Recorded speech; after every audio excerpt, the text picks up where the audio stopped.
السلام علیکم جی، خبر شامل کریں گے جعفر آباد سے۔ ذیشان علی لاشاری ڈویژنل بیورو چیف کی بارشوں کو ایک ماہ سے زیادہ عرصہ گزر چکا ہے۔ جعفر آباد ضلع کے ہیڈ کوارٹر ڈیرہ العیار شہر کے چاروں طرف پانی ہی پانی موجود ہے۔ مچھروں اور گندگی سے بچے اور بڑے مختلف بیماریوں میں مبتلا ہو گئے ہیں اور لوگوں کی مشکلات میں دن بدن اضافہ ہوتا جا رہا ہے۔ آگے سردیوں کی آمد ہے، حکومت کو چاہیے کہ سیلاب زدگان کے لیے ابھی سے سردیوں سے بچنے کے لیے بندوبست کیا جائے، ورنہ اموات کا خدشہ ہے۔ Zeeshan Ghani Lashari divisional bureau chief, ENN news, Nasirabad division, Balochistan. بسم اللہ الرحمن الرحیم۔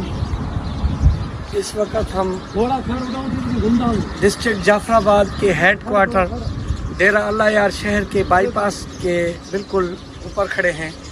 یہاں پہ میرے عقب میں آپ دیکھ سکتے ہیں کہ گوٹ سردار خان لاشاری ہے۔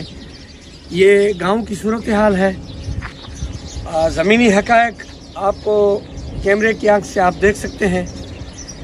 یہاں کے لوگوں کی ابتر حالت ہے، نہایت ہی مشکل اور کٹھن زندگی کے دوچار ہیں۔ رات کے وقت یہاں تو رہنا ناممکن ہے، کیونکہ پانی کی آپ حالت دیکھ سکتے ہیں کہ کیا کنڈیشن ہے پانی کی، اور رات کے وقت مچھر اور کسی وبائیں پھیل چکی ہیں اس گندگی کی وجہ سے۔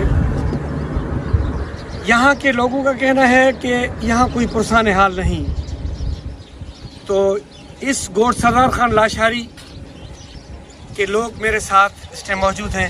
وہ کہتے ہیں کہ انٹرنیشنل NGOز تو کوئی آئی بھی نہیں ہے، باقی لوکل NGOز، MPA، MNA، ان کی طرف سے کیا ان کو مراعات ملی ہیں اور کیا ان کی ہیلپ کی گئی ہے، کیا مصیبت کے اسے کڑے وقت میں ان کو کیا ملا ہے، وہ تو ہم انہی کی زبانی سے جانتے ہیں۔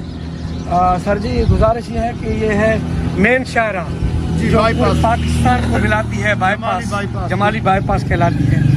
تو آپ رہائشی ہیں گوٹ سردار خان لاشاری کے، تو آپ اس ساری صورتحال کو کس اینگل سے دیکھتے ہیں؟